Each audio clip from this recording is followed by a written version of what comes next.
Hi, welcome back. I wanted to do a quick channel update and just what's been happening in life of Charmi Patel, courageous creator on YouTube. I took a quick 2-year break because I gave birth to my kids and then I was just recovering. I also have a corporate job, so there's just been a lot of transitioning of life happening and expanding of life happening. So I took a quick break of fountain pens and ink. I didn't really take a break from the hobby. I'm going to just share with all of you where I have been since 2022 because I don't think I've shared consistently what I've been using, what I've been loving, what I acquired, my regrets, etc. I won't cover it in like a full shebang here, but I wanted to just kind of share a few things that I'm going to be working on in 2025 is just bring you some weekly content on what I've been loving, what I've explored, and what are some fun things that you can explore with me. I think it was really easy to kind of backtrack what I wanted to share with you guys because I've been kind of keeping this journal of inks, and then also every time I do an inking or change my pen, I've been sort of very disciplined about documenting it. So it's not like I forgot about it. So I wanted to kind of just go back to 2022 and just kind of give you a quick update on how I've progressed in 2023 and 2024. And just kind of wanted to tell you what's been up in my journaling life. So I did not stop journaling as I took a break from YouTube. I did continue to journal extensively because of life, and I think it's been my saving grace. And I've also been sort of expanding on my ink collection. Not that we need that, but so I'm just gonna kind of show you how I progressed and how practical my usage of fountain pen inks sort of got as my life got really busy. So in 2022, I was very into luxury brands. So you can say all the Pelicans and Vanishing Point and Opus Coloro and all of that. So I was really into all of them. Pelican and Pilot 823 were my go-to. But when I was going to work, I'm always afraid of losing my pens. So I started experimenting with different type of pens. So 2022 were all about luxury pens, and then as I got into 2023, I started basically taking my TWSBIs to work.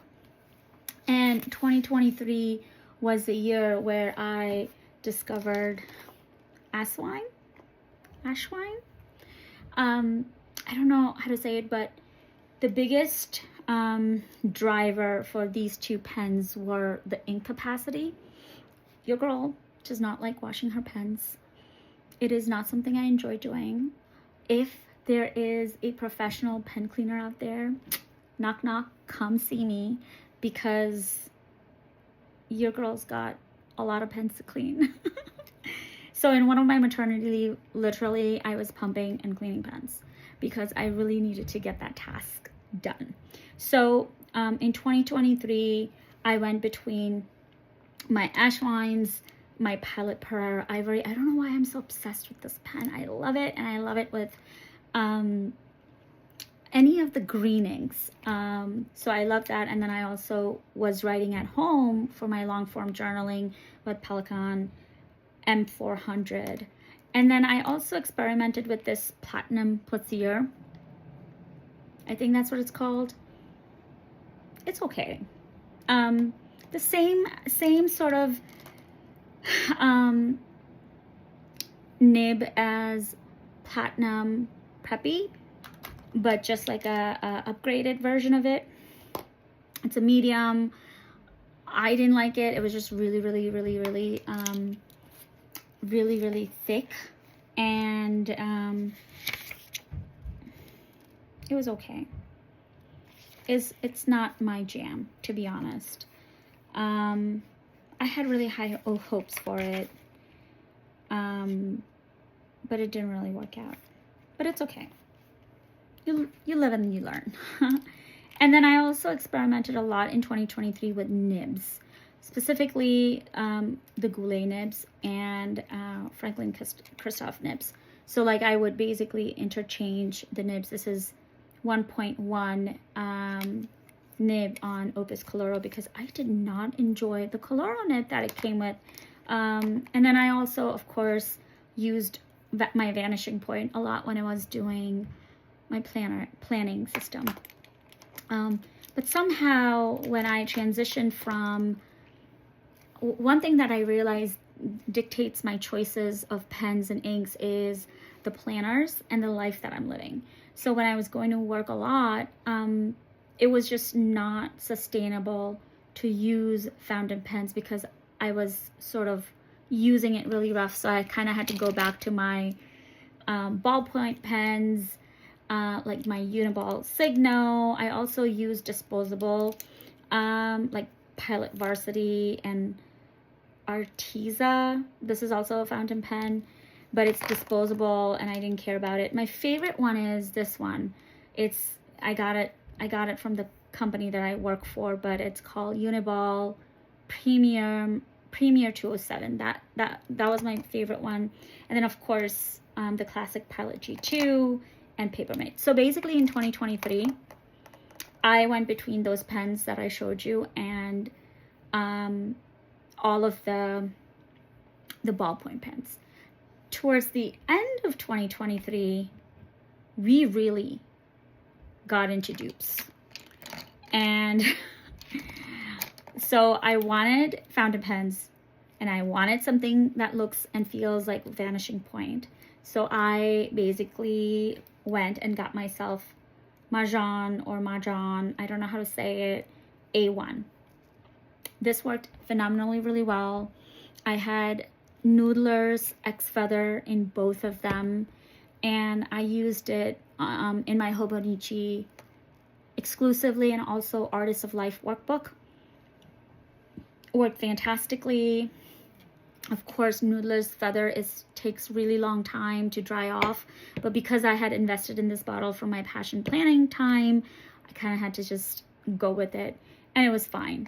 Then I think Chris talked about this Jinhao 3008, and then also someone talked about this Lamy 2000 kind of looking, but both of these have, well, this one has Jinhao nib right now, but it's interchangeable to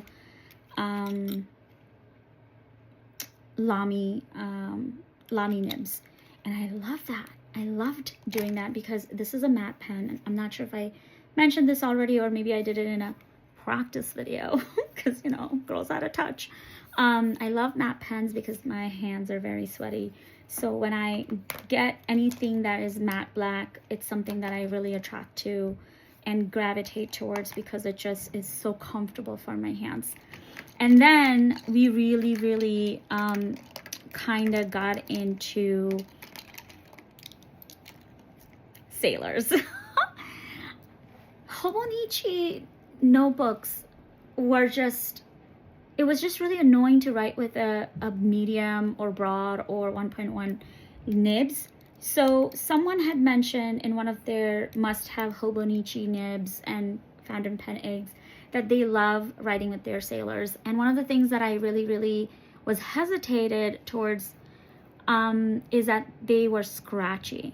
But they're not scratchy now that I am writing with them. I'm a huge fan of these. It just has the feedback. It kind of writes and feels like pencil to me. Loved it. Obsessed. I didn't need anything else. I wanted more colors. So then I think there's a woman, I don't know her name, but I'll tag her in the video or put her channel. She talked about Jinhao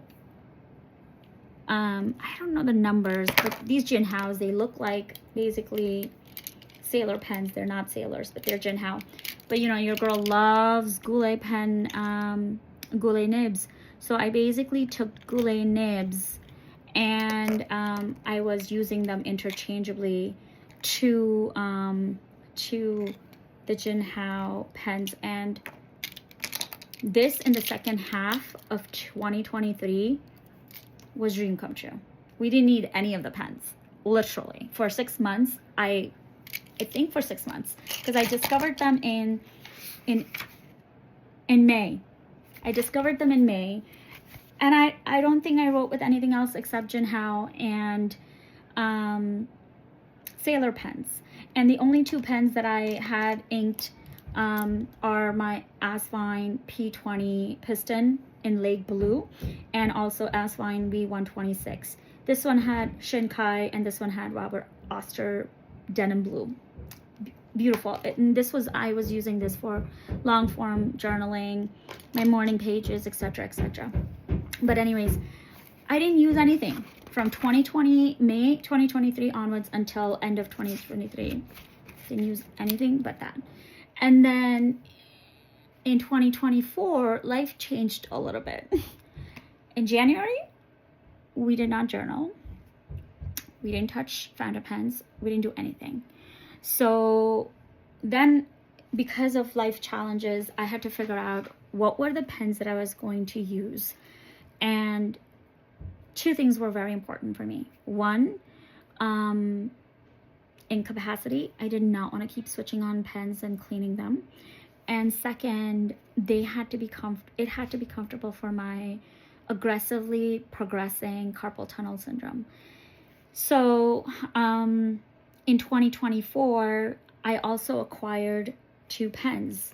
One was Opus 88. No, yeah. I don't know what Opus this is. But it's Opus Tiger something. I didn't write it. I just wrote Opus in here because this was the only Opus that I was using. And this is the color that I was using was black brown. Beautiful matchup.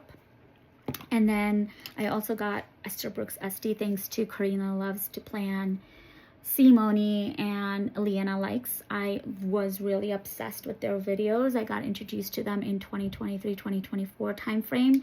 So I used this specifically with Kujaku Iroshizuku. So these 2 pens were permanent. This one had Noodler's Walnut. I don't think I've ever changed it since I got it in 2020. Or, yeah. Since I've gotten this pen, I've only used it with Noodler's Walnut, and I think it's match made in heaven. So I used these 3 pens, and then I acquired TWSBI Rose Golds because they're so beautiful. And TWSBI White had my girl Jane Austen. She's beautiful in here. And then Eco Rose Gold had Noodler's X Feather because you need 1 document ink in life. And you need 1. So those are the only pens that I basically used. I tried using Pelikan 800, but I am not sure what's stopping me from using this consistently. It used to be my favorite pen. I don't know what happened. So I basically gravitated towards just these pens in 2024. At the end of 2024, again, dictated by the fact that I was using in 2024 Aura Estelle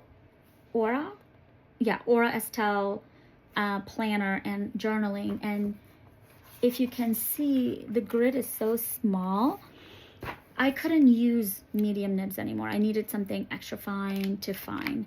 So I went back to my trusty Sailor, and then I also invested in Pilot Explorer. And I also went back to one of my very trusty Pilot Kakuno. And then I also introduced back into the world with Pilot Pereira for planning purposes only. I think I went back to these in June timeframe, May or June after I had my son. And then I think 2024, I was pretty satisfied. I didn't change anything. I didn't get anything until 2024 December. I was binge watching a lot of pen videos and, you know, peer pressure. So I had 3 goals. I didn't want to use precious pens at work. I wanted to use pens that I can have different colors, but then they become permanent colors for them. And I did that. I invested in some preppies, but honestly, this is my regret because it's not working out as well for me as it did for some of the other people. But honestly, what is working out for me is a pilot range. Pereira, Explorer, again, this is matte, and you know, your girl loves matte, and Kakuno. And these both have, honestly, I don't have time for any ink inking, so I have some cartridges that I invested in. So this Takesumi is basically with my, I know it's blue, but that's what I'm using. Yeah, I should have just done Takesumi with Explorer. I don't know why I did that. But this one has Tsukiyo, and then also the Kakuno has Yamaburo. 3 of my favorite Pilot Iroshizuku colors. And you know, this is very nonchalant. I don't wash them anymore. It's been, what, December, January. So it's been like 7-8 weeks. And the system's working. It's working for me. And as I'm walking through this video to you, I realized the 3 colors that I miss the most are Noodler's Navy. Your girls, it's been a minute since I used this, so I want to use this again. And Sequoia Green. I know the Zhivago is a permanent range from Noodler's, and I wish I had invested in this one, but because I've invested in this big bottle, I'm going to kind of stick with it. And I think the pair that I love with this one is Pilot Pereira, or I might even pair Sequoia Green with this SD. Let's see what I do for this year. And then the last 2 colors that I invested in is Pilot Azalea and Lamy. This is the new color. And, you know, I just want to say thank you to Chris. All my inks are inspired by her monthly videos, and she is so enthusiastic about inks. And I don't even do, when she recommends something, I don't even do sample. Like, girls gotta get the bottle. So she's really into purples. I'm not into purples, but I'm into greens and browns. But yeah, she mentioned it and I had to get it, so I got this one. And then the last color that I missed a lot was, it's not here. Oh, it is here. Robert Oster Khaki. This is one of my favorite colors to put in my Pilot M Turquoise, which I don't have it with me because I haven't used it in a minute. But yeah, so I know this video was kind of like crazy, but I wanted to just make a video telling everyone, especially my pen friends who follow me and I follow them and I'm obsessed with them. I just wanted to kind of make this video for you guys to kind of share where I've been. It's been a minute, but thank you for sending me so much love on Instagram. And I'm really excited. The last thing that I forgot to share with you is the way I found usage for my fountain pen inks is by putting them in these brush pens. Oh, don't fall. Brush pens. And then I would just basically label them on what ink I have them in. And then I would use them to brush letter or use them as headers in my journaling. And I love it. It looks so gorgeous. I even finished an entire notebook practicing Amy Tan's handwriting course that I purchased a long time ago, and I've been practicing her handwriting. I did this, not now, I don't have time now, but when I was on bed rest during one of my pregnancies, I kind of just wanted to use some of my time without scrolling and just watching all this toxic media. So I decided to just use my hobby whenever I could sit. So I use those, but yeah, that's it. For 2025, I am using Sterling Ink Common Planner in B6. I love this color. I'm also on this like health kick journey. I'm doing this metabolic reset. I'm doing 3 rounds this year. So I kind of wanted to document my journey. So I have a separate journal for that because I am documenting my sugar levels, and I'm just documenting stuff because I'm a data junkie and I want to make informed decisions and informed changes based upon how some of the supplements that I'm taking or the food I'm eating or changes I'm making, how it's reacting to my body. So I know this was a very long video, but thank you for sticking. If you're here until now, thank you for sticking. I missed you guys and I hope you missed me. I have some really fun content planned out for the year of 2025. I will not be doing weekly videos. Let's just keep it real. I'm going to do videos whenever I have time, whenever I can. I'm mostly probably going to do short videos, just kind of telling you my life updates on some of the inks and some of the pens and what I think about them. And then second project that I'm taking upon, thanks to Karina Loves to Plan, I really want to document all my inks in a journal. So I'm going to be doing that. So we'll do a lot of ink play together. And last but not least, I really want to talk about ways of utilizing your inks and how to make a decision if you're a first-time fountain pen, explorer, or if you're done exploring, you have overindulged in it. We're going to explore on some of the tactics on letting go and finding some home for your fountain pens so that they're loved versus just sitting in a corner or sitting in a giant folder. Because we're going to use our stash this year, guys. Thank you for hanging out with me. Have a great day. Bye.